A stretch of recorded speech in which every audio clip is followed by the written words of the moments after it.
सब मिलके बोलना। हाँ, सर्वदा सर्वकालेषु सर्वदा सर्वकालेषु नास्ति तेषाम् अमंगलम् नास्ति तेषाम् अमङ्गलम् येषाम् हृदयस्थो भगवान् येषां हृदिस्थो भगवान् मंगलाय तनो हरि। मङ्गलाय तनोहरि। सर्वदा, साधु बाबा समझ रहे हैं, सर्वदा सर्वकाल में उनका अमंगल नहीं होता। जिनके हृदय में मंगलमय श्री हरि की स्मृति। हरि किसको बोलते हैं? जो सर्वव्यापक है, सदा है, सर्वत्र है, हजार हजार नाम है। इतना तो हमारे ऋषियों ने कहा, लेकिन हजार हजार नाम हमने खोजे। ईश्वर के नाम अनंत है, उसको बोलते हरि। हरि व्यापक सर्वत्र समाना, प्रेमते प्रकट हो वही में जाना।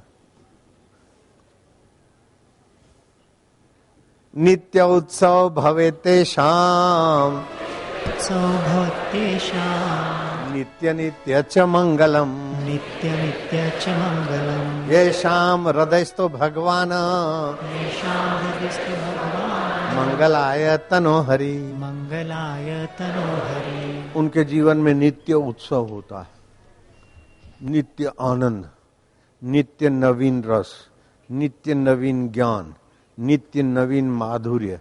जैसे सूर्य तो पुराण पुरुषोत्तम है, लेकिन हर रोज नित्य नया। चंद्रमा नित्य नया। ऐसे ही जिनके हृदय में भगवान की आस्था है, भगवान की प्रीति है, भगवान की प्रसन्नता के लिए सेवा में तत्पर है, उनके दिल में नित्य उत्सव, नित्य मंगल। सर्वदा सर्वकालेषु, समझ रहे हैं बच्चे? सर्वदा सर्वकालेषु सर्वदा सर्वकालेषु नास्ति तेषाम् अमंगलम् नास्ति तेषाम् अमङ्गलम् येषाम् हृदयस्थ भगवान् येषां हृदिस्थो भगवान् मंगलाय तनो हरि। मङ्गलाय तनोहरि। साधु बाबा सब समझ गए हैं? नित्य नवीन रस, नित्य मौज। उड़िया बाबा को किसी ने कहा, बाबा हमारे घर भिक्षा लेने पधारो। युवक लड़का था, बाबा जी का भगत था। बाबा जी ने कहा अच्छा आ जाएंगे।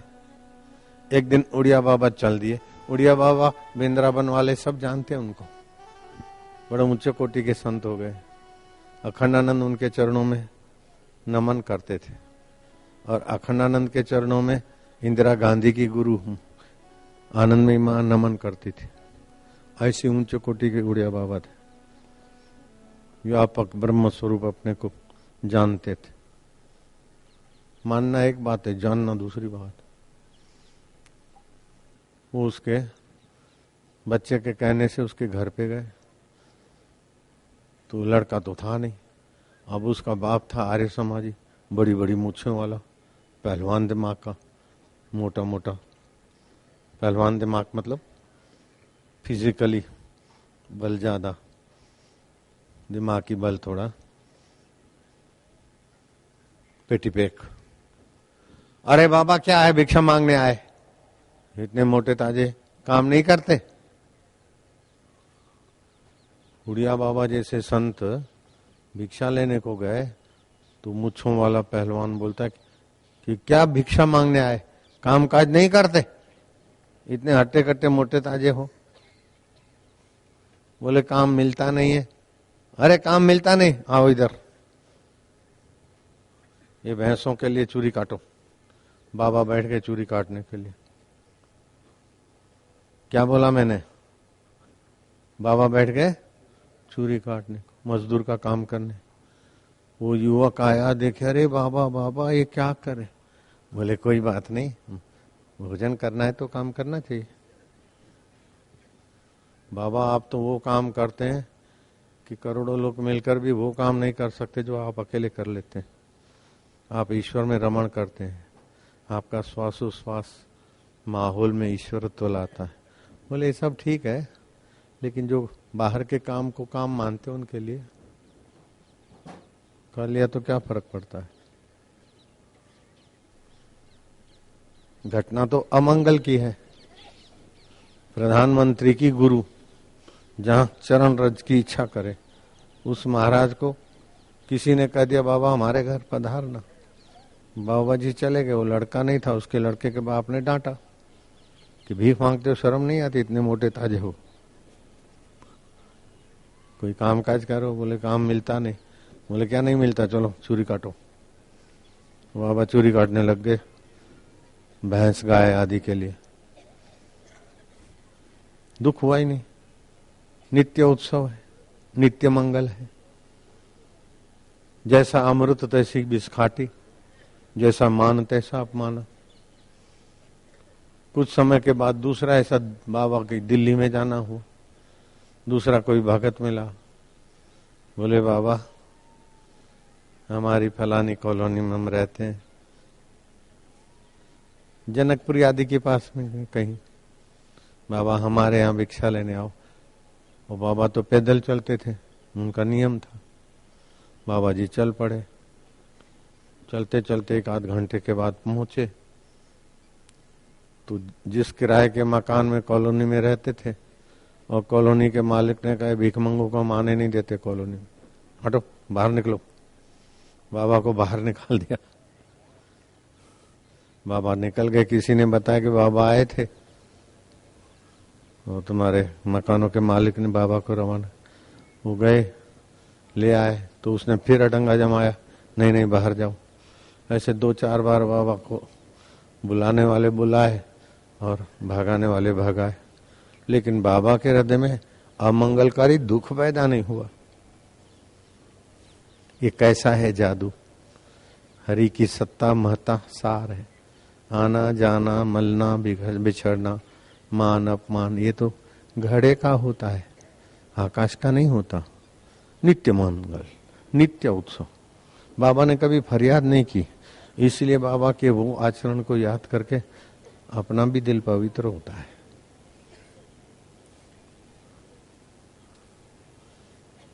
अपमान हो गया तो क्या है, मान मिल गया तो क्या है, ये सब स्वप्न है। जो नित्य है वो मान का भी साक्षी है, अपमान का भी साक्षी है। जो नित्य है वो मान से निराला है, अपमान से निराला है। अष्टावक्र जनक की दरबार में चले गए। जनक राजा को रात को आया था स्वप्न। स्वप्न क्या आया था, मैं भिखमंगा हो गया हूं और भूख लगी है। बड़ी मुश्किल से ठीकरे में खिचड़ी मिली, खिचड़ी ले जा रहे हैं और चील ने मारा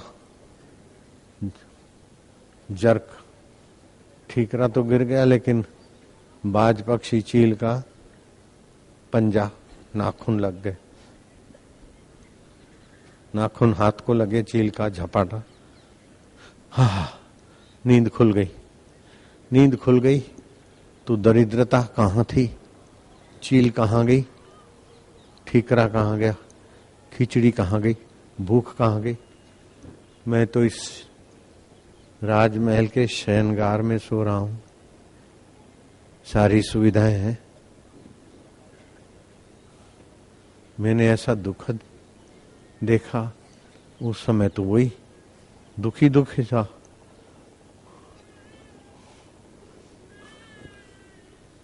जनक का दिमाग, रात का भयंकर स्वप्न, सोचते सोचते जनक ने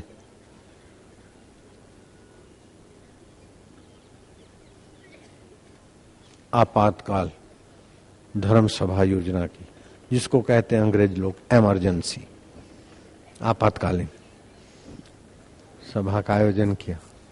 सभा का प्रश्न ये था, ये सच्चा कि वो सच्चा।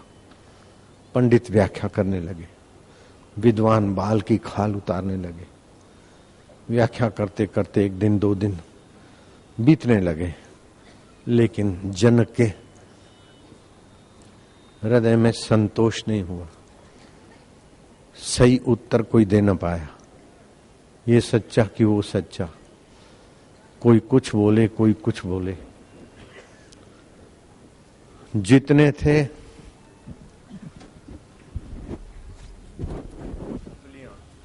जितनी थी ढपलियां उतने थे राग, अपने अपने राग आलापते गए। कोई समस्या का समाधान नहीं मिल रहा है। ये सच्चा कि वो सच्चा, हाय भगवान अब क्या करें।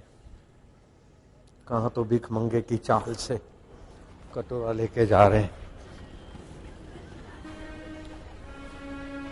बड़ी दुखद अवस्था थी, इसको कटोरा ही मान लो। ये सच्चा कि वो सच्चा, देखा था। ओहो हाँ, इतनी बड़ी लठ भी बाज ने उसकी गिनती नहीं की, हाथ के कटोरे पर झपटा मारा था।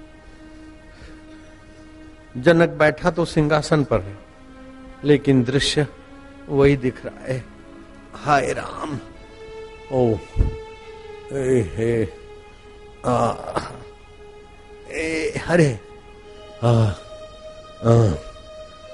दूसरा दिन बीत गया, तीसरा दिन बीत गया, भूख लगी, खिचड़ी मिली है ठीकरे में और ठीकरा हाथ में और ले जा रहे, मारा झपटका बाज पक्षी ने, ठीकरा तो गिर गया, खिचड़ी तो नाली में बिखर गई। भूखा पेट, तरसती आंखें, कहराता दिल और हाथ में बाज पक्षी के नाखून के पंजे की पीड़ा। आए आए, क्या प्रारब्ध, क्या दुर्भाग्य है। क्या भीखमंगों में भी गया बीता, भीखमंगों को भी मिलता है तो पा लेते हैं। मुझे मिला तो क्या मिला, खिचड़ी, वो भी खत्म हुई। नीचे की कंकड़ और पत्थर वाली खिचड़ी की खुरेद, वो भी डांट डूंट के गया, भागे, देर से आया है, शर्म नहीं आती, ले जा, भूखा मरेगा। कितनी तो सुनी बांटने वाले कारभारी की, और वो लेके आ रहा था और बाज ने मारा झपटा और गिर गया। हाय ओ होए हे करते आंख खुल गई। प्रभात का समय था। इस प्रश्न के लिए आपातकालीन सभा योजी। एक दिन बीत गया, 2 दिन बीत गया, सभा की मुद्दत बढ़ती गई। राजा जनक के एक सवाल का जवाब अभी नहीं आ रहा है। जनक का सवाल था, ये सच्चा कि वो सच्चा। अब क्या किया जाए। बात फैली बिजली की नाई, पूरे मिथिला में बात फैल गई कि जनक के सवाल का उत्तर कोई नहीं दे पा रहा है। जनक और सभा के लोग कई तर्क वितर्क करके प्रश्न का उत्तर जमा रहे, ढूंढ रहे, लेकिन जनक की आंखों में संतुष्टि नहीं, जनक के मन में शांति नहीं है, जनक की बुद्धि में और जिज्ञासा बढ़ रही, उत्कंठा बढ़ रही कि हाय इतने पंडित, इतनी मेरी अक्ल, ओहो तीसरा दिन बीता जा रहा है।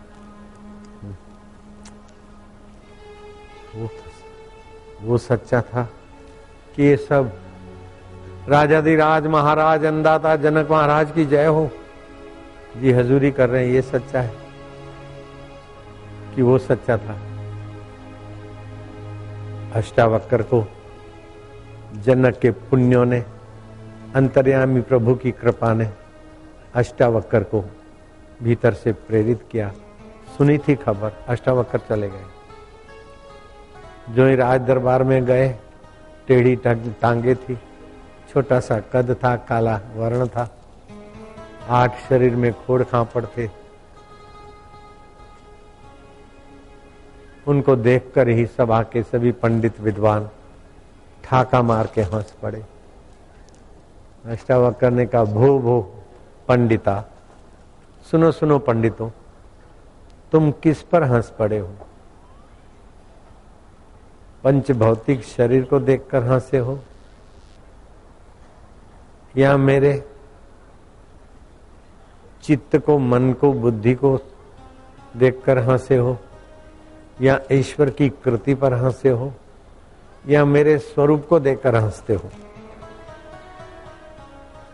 मेरा स्वरूप तो जो तुम्हारा है, नारायण का है, सारे ब्रह्मांडों का अंतरात्मा है, वो मेरा स्वरूप है। ईश्वर की कृति में हंसी करना बुद्धिमानों को शोभा नहीं देता, और शरीर को देखकर हंसना ये तो चर्म दृष्टि, चमारों की दृष्टि है। आप किस दृष्टि से हंसे हो? सारे पंडित चुप हो गए। ऊंचे आसन पर जनक ने उनको विराजमान किया। जनक, तेरा सवाल है, ये सच्चा कि वो सच्चा? पुत्र जनक 12 साल का, गुरु 80-90 साल के, सीता के पिता जनक को कहता कि पुत्र जनक, न ये सच्चा न वो सच्चा, ये होते होते बदलता है, जो बदलता जाए वो मिथ्या होता है। और वो भी बदल गया, न वो सच्चा न ये सच्चा, लेकिन उसको और इसको जो जानता है वो तू चैतन्य आत्मा सत्य है, अमर है, नित्य है, मुक्त है, शाश्वत है।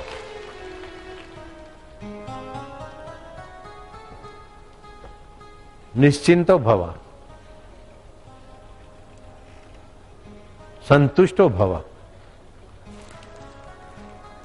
परितृप्तो भव। परितृप्त हो जा, संतुष्ट हो जा।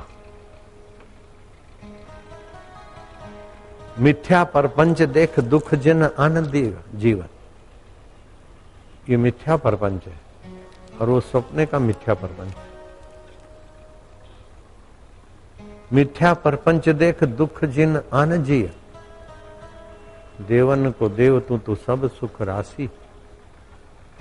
अपने अज्ञानते, अपने आप का तुझे पता नहीं। अपना आपा तेरा कितना निर्द्वंद है, अपना आपा तेरा कितना शुद्ध बुद्ध है, अपना आपा तेरा कितना समर्थ है। जिसको तू महत्व देता है तो वो महत्वपूर्ण हो जाता है। जनक, तू ध्यान को महत्व दे तो ध्यान महत्वपूर्ण हो जाता है। तू तुच्छ भोगों को महत्व देता है तो भोग महत्वपूर्ण हो जाता है। तू पत्नी के हाड़ मास को महत्व देता है तो वो महत्वपूर्ण हो जाती। और तू विवेक को महत्व देता है तो सारा संसार तुच्छ हो जाता है। तू विवेक और वैराग्य को महत्व देकर अपने आप को महत्व देता है तो तू ही सत्य है। आके चला जाए वो मिथ्या है। जनक, तू सत्य है, तू चेतन है, तू आत्मा है, तू नित्य है।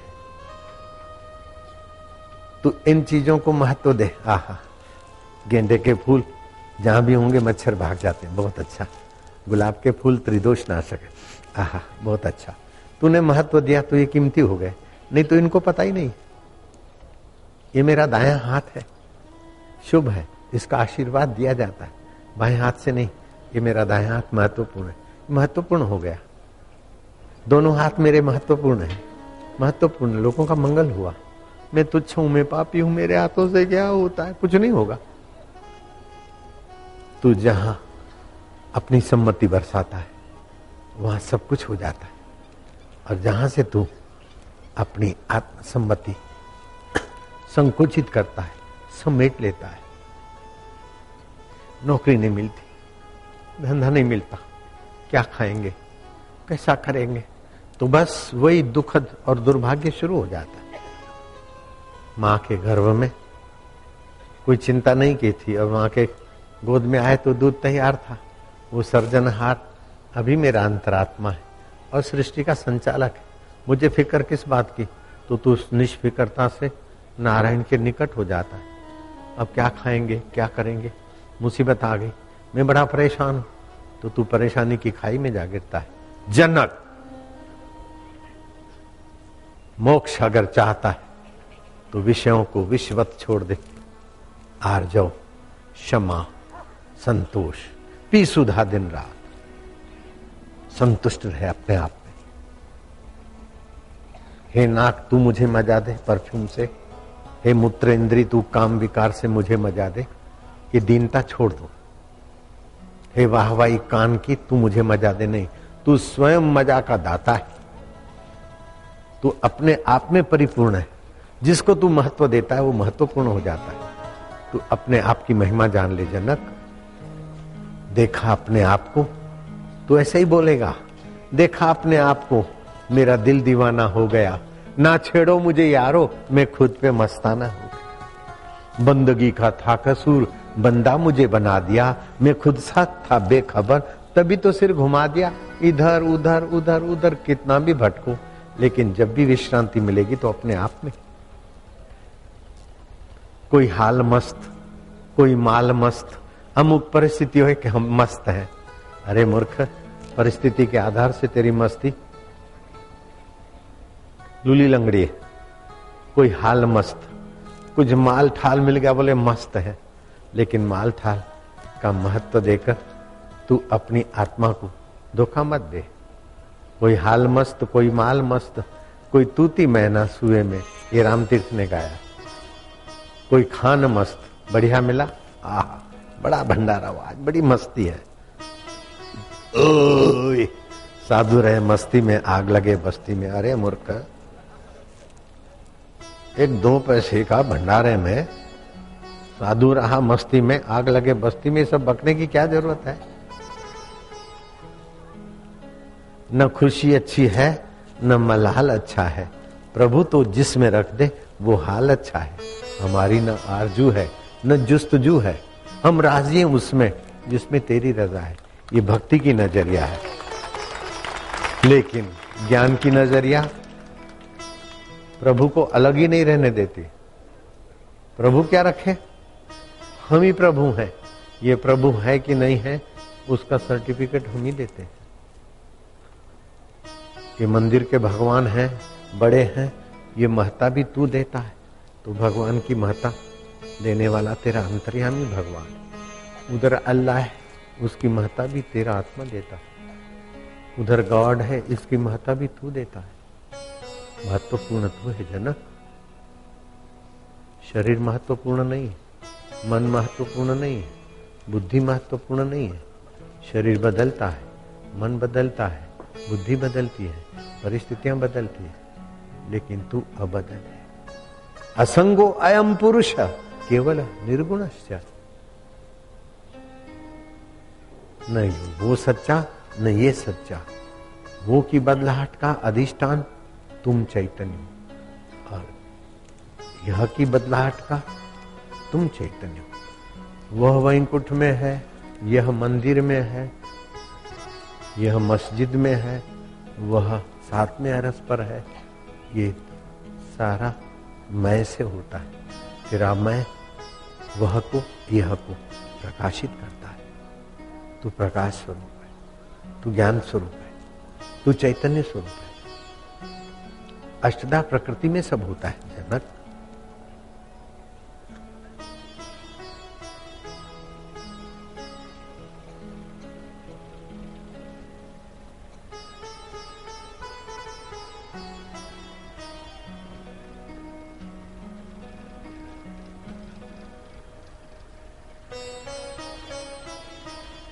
जनक निसंकल्प अवस्था में चले गए।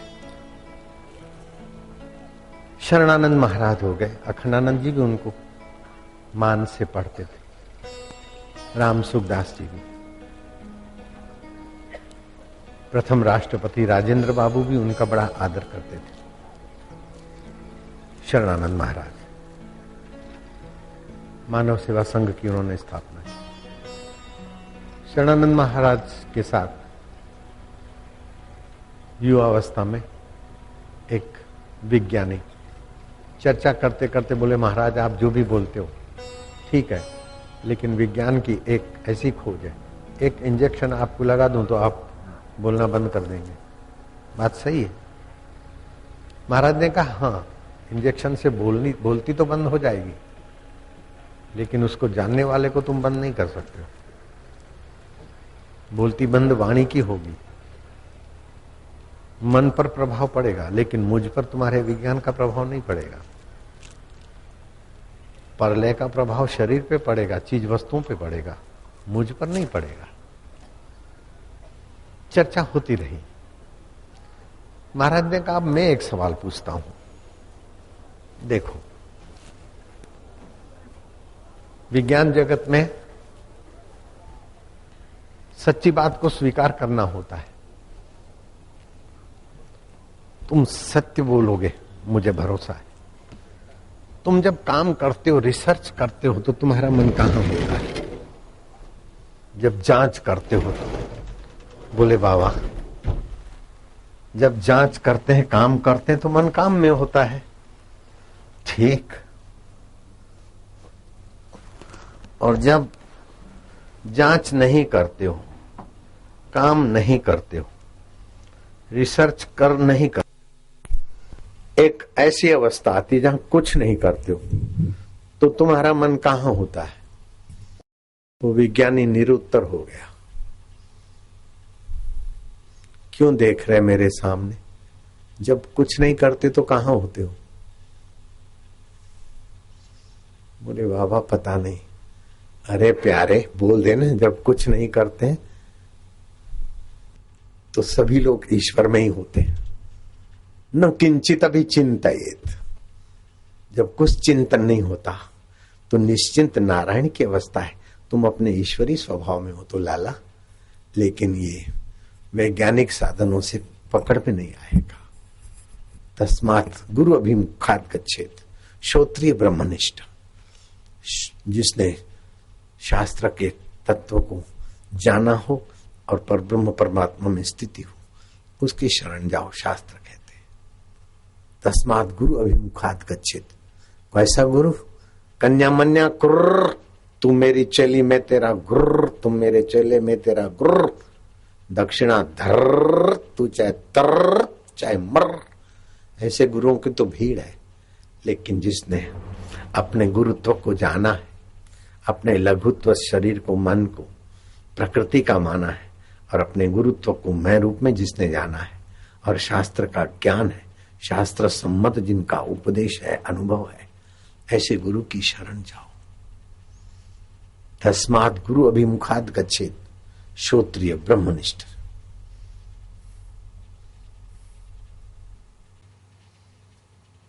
जब ईश्वर के पैदा किए हुए पंचभूत भी विज्ञान की पकड़ में नहीं आते हैं, तो तुम्हारा अपना आपा विज्ञान की पकड़ में नहीं आएगा। आत्मज्ञान से उसमें विश्रांति मिलेगी। मति न लखे, उसे मति नहीं देख सकती जनक, बुद्धि से नहीं। यतो वाचो निवर्तन्ते, जहां वाणी की गति नहीं। अप्राप्यसा मनसा सह, मन से अप्राप्त है। आनंदोति ब्रह्म न बिभेति कदाचन, लेकिन उस आनंद स्वरूप का अनुभव करके निर्भीक हो जाता है। जिसकी कभी नहीं मौत होती जनक, तुम वो हो। जो कभी तुम्हारा साथ नहीं छोड़ता, वो तुम हो। तुम अपने आप को कभी कहीं नहीं छोड़ सकते हो। चाहे नरक में हो, चाहे स्वर्ग में हो, अपने आप को तुम छोड़ नहीं सकते हो। और पर को तुम सदा रख नहीं सकते हो। स्वप्न भी पर है और जागृत भी पर है, सुषुप्ति भी पर है, लेकिन तुम अपर हो। प्रकृति पर है, दृष्टा अपर है। प्रकृति में परिवर्तन है, दृष्टा साक्षी ज्यों का त्यों है।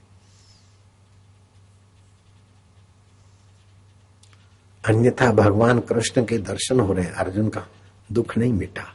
जब श्री कृष्ण ने कृपा करके अर्जुन को ये तत्व ज्ञान दिया, तो अर्जुन का दुख टिका नहीं और सुख मिटा नहीं।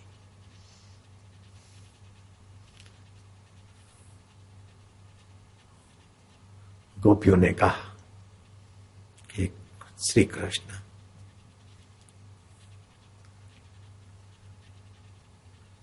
प्रेमी कैसे होते? बोले कुछ ऐसे प्रेमी होते जो प्रेम करते हैं और सामने वाला भी प्रेम करता है। परस्पर प्रेम करते। दूसरे ऐसे प्रेमी होते हैं, सामने वाला प्रेम करे ना करे, लेकिन वे प्रेम करते ही रहते। सामने वाला चाहे कैसा भी हो, प्रेम करना उनका स्वभाव होता है। माधव वो कौन होते? बोले संसारी लोग प्रेम करो प्रेम लो, स्वार्थी होते, कामना वाले होते। लेकिन माता पिता को बच्चे प्रेम करे चाहे ना करे, माँ प्रेम करते, बाप प्रेम करते, गुरु प्रेम करते। माता पिता और गुरु को आप प्रेम करो चाहे ना करो, वो करते ही रहते। और हे ग्वाल गोपियां, उन प्रेमियों में कुछ ऐसे भी होते हैं कि कोई तो प्रेम करे लेकिन वो प्रेम नहीं करते। तो एक वो हो गए कि प्रेम करो और वो प्रेम करे, वो संसारी हुए। प्रेम ना करो तो भी प्रेम करे, माता पिता और गुरु। और तीसरे ऐसे होते हैं निपट निरंजन, आप कितना भी प्रेम करो लेकिन वो नहीं करते। वो 4 प्रकार के होते हैं। आप कितना भी प्रेम करो लेकिन वो समाधि में पुरुष है, उसे पता ही नहीं। आप कितना भी प्रेम करो वो पागल है, उसे पता ही नहीं।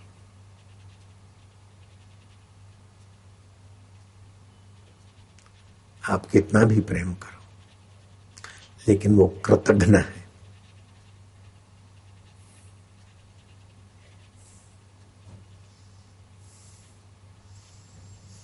और आप कितना भी प्रेम करो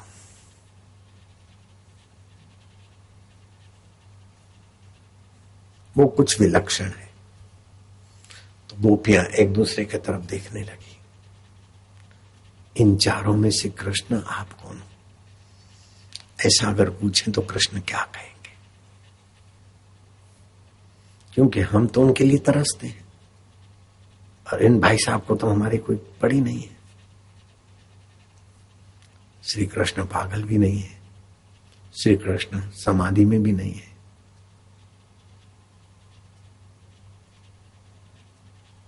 श्री कृष्ण कृतघ्न भी नहीं है।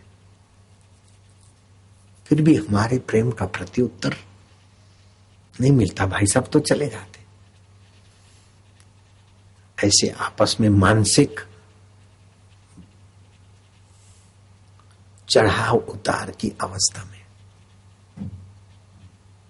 किसी गोपी ने पूछ लिया होगा या श्री कृष्ण ने उनको भांप लिया होगा, बोले मेरे विषय में तुम ऐसा न सोचो,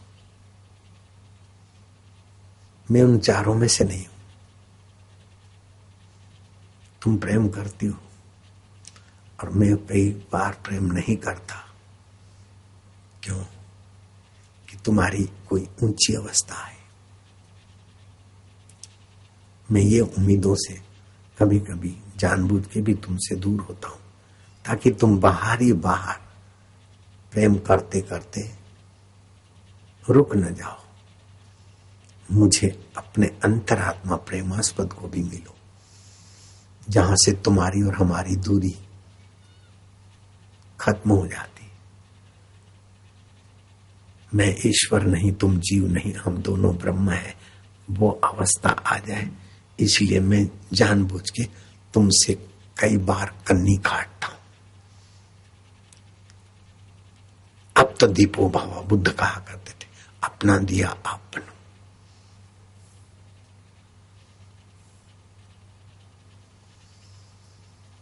बिना सत्संग के, बिना दर्शन शास्त्र के जीव पूर्ण निर्भीक नहीं होता, पूर्ण निर्द्वंद नहीं होता। और मजहब है, उसमें इतिहास है, किस्से हैं, कहानियां हैं। लेकिन हमारा सौभाग्य है कि हिंदू धर्म में दर्शन शास्त्र की माता है। बुद्धि योग उपाश्रित मच्चित्त सततम भव। बुद्धि योग का बड़ा आदर किया गीता ने। साधक को बड़ी स्वतंत्रता दी। और मजहबों में तो लिखा है बस कर लो, मान लो, नहीं तो तुम दोजख में जलाए जाओगे, नरक में तुम्हें पिसाया जाएगा, ऐसा कर। लेकिन सनातन धर्म कहता है कि नरक और स्वर्ग ये तो बहुत छोटी चीजें हैं, सुखद अवस्था दुखद अवस्था। तो यहां भी नरक स्वर्ग में जी रहे हो, लेकिन फिर भी तुम जो के त्यों हो उसको जानो। असंगो अयम पुरुष केवल निर्गुणश्च। गुण प्रकृति में है, गुणों में परिवर्तन होता है। कभी सत्व गुण आया तो आप सज्जन हो गए, दानी हो गए, पुण्यात्मा हो गए, शांत हो गए, परोपकारी हो गए।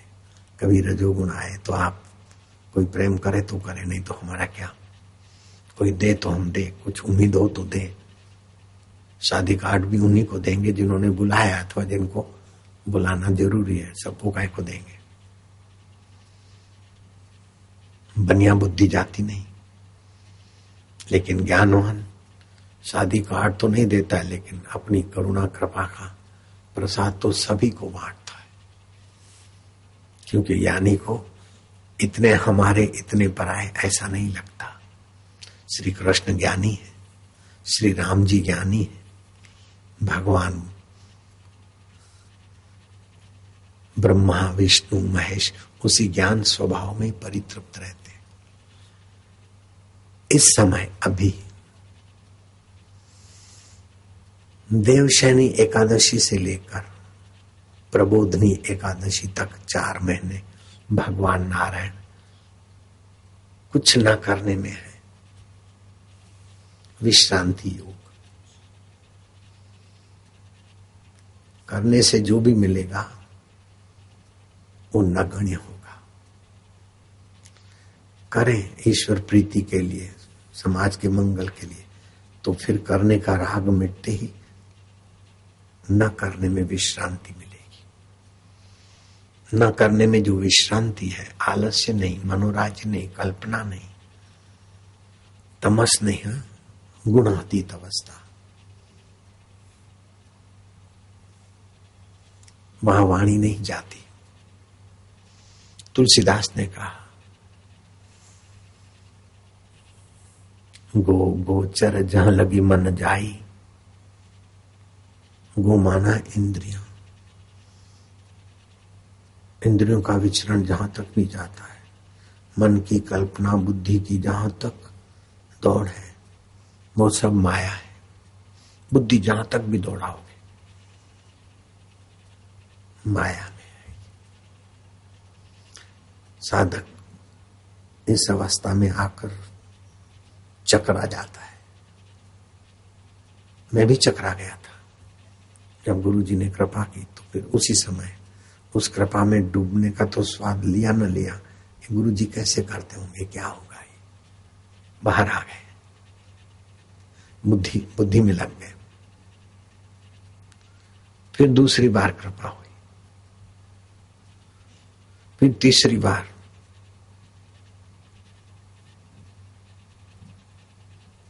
अगर उस समय चतुराई छोड़ देते तो पहली बार में ही काम बन जाता।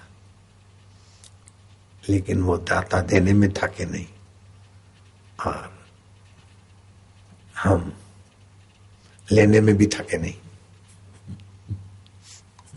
फिर से ले, वो फिर से दे।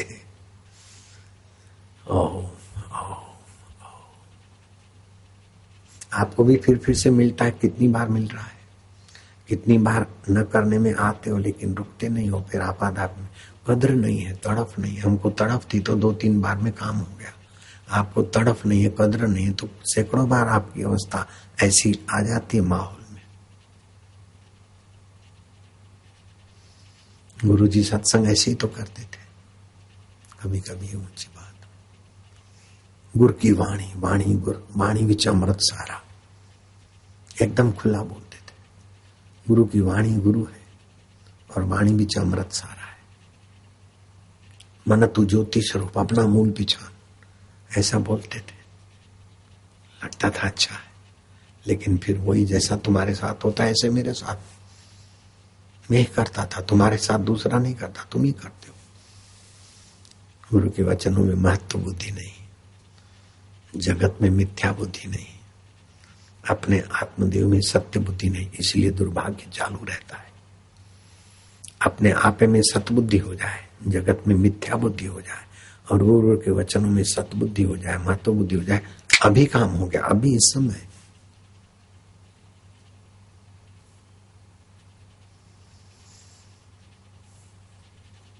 ये रेलगाड़ी बनाना, सुगंधित द्रव्य छिटकाव करना, टॉफियां बांटना, ये सब जैसे बच्चों को आरंभिक क्लास में बुलाया जाता है, ऐसा करना पड़ता है मेरे को नए नए लोगों के लिए। बाकी ये मेरा विषय नहीं है। प्रसाद बांटना, सुगंधित द्रव्य का छिटकाव करना, स्विच ऑन करके, ये मेरा विषय नहीं। मैं तो चुप बैठा रहूं और आप भी, बस हो गया। मैं कुछ न करने में रहूं और आप भी। गुरु ब्रह्मा गुरु विष्णु गुरुदेवो महेश्वरा, गुरु साक्षात पर ब्रह्म। गुरु मौन व्याख्यानम, शिष्य से चिन्ह संशय। गुरु का मौन उपदेश है और शिष्य के संशय नाश हो जाए, ऐसी भी एक अवस्था है।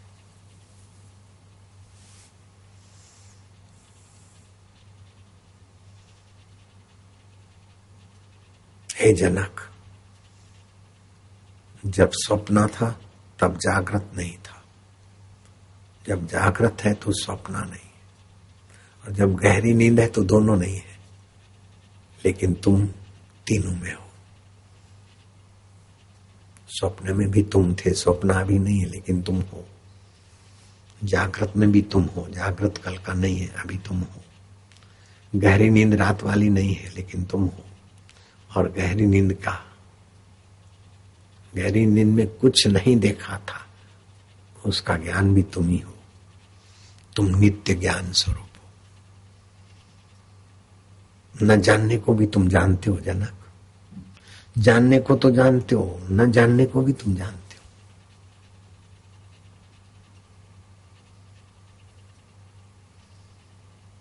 और तुम्हारा अपना आपा जनक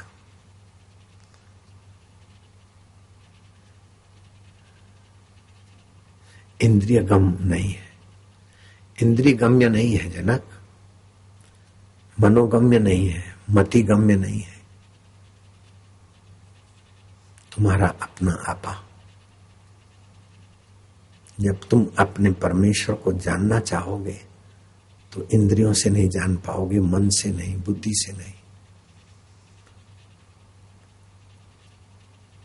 तुम परमेश्वर को जान नहीं पाओगे। जिससे सब जाना जाता है वो तुम परमेश्वर स्वयं हो।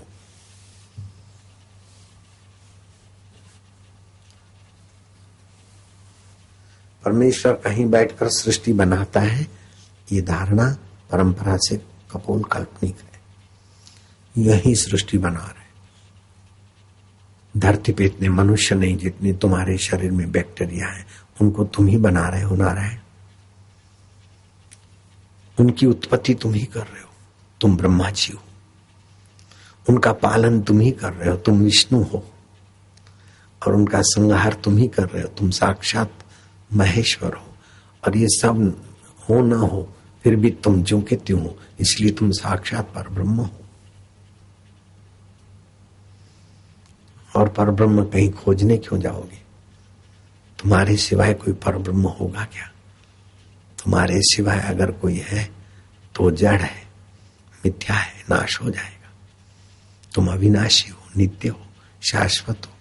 देह को अविनाशी मत मानो, लेकिन अपने को विनाशी मत मानो। देह को नित्य मत मानो, लेकिन अपने को अनित्य मत मानो।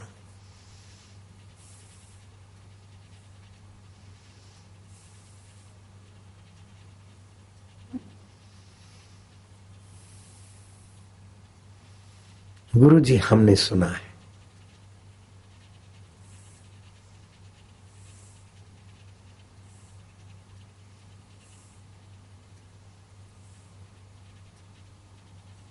घोड़े के रकाब में पैर डालते डालते परमात्मा का साक्षात्कार हो सकता है। हाँ, हो सकता है, लेकिन परमात्मा की जिनको तड़प है, जिनके बुद्धि में परमात्मा तत्व का ज्ञान है, मन में परमात्मा प्रेम है, आस्था है, व्यवहार में शुद्धि है, इंद्रियों में संयम है, सबके प्रति सद्भाव है, परमात्मा के प्रति तड़प है। ऐसों को गुरु मिले, हो गया काम।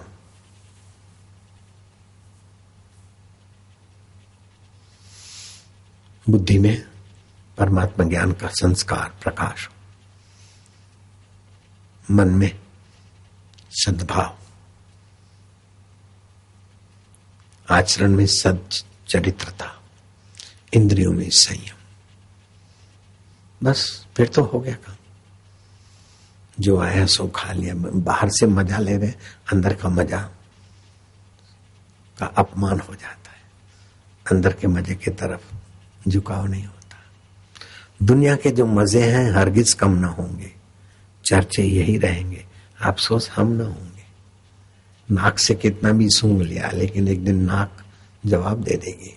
जीभ से कितना भी चटोरापन कर लिया, आज चाट वाले की सेवा, चाट भेजी थी नमूने में, चाट खाने का मजा आया थोड़ी देर, घड़ी भर, लेकिन वो अधिक चाट खाओ, चाट के आलू खाओ और वायु की तकलीफ हो तो और मेरे मुसीबत होगी। तो हमने तो चाट खाई, लेकिन सेव के टुकड़े, फल के टुकड़े खाए, आलू के टुकड़े छोड़ दिए, क्योंकि आलू वायु करता मेरे को। तो संयम से उपयोग कर लो, लेकिन चाट है तो जो आए चाटते गए, नहीं होगा। इंद्रियों में संयम, मन में सद्भाव, व्यवहार में शुद्धि हो, और बुद्धि में परमात्मा तत्व का ज्ञान हो।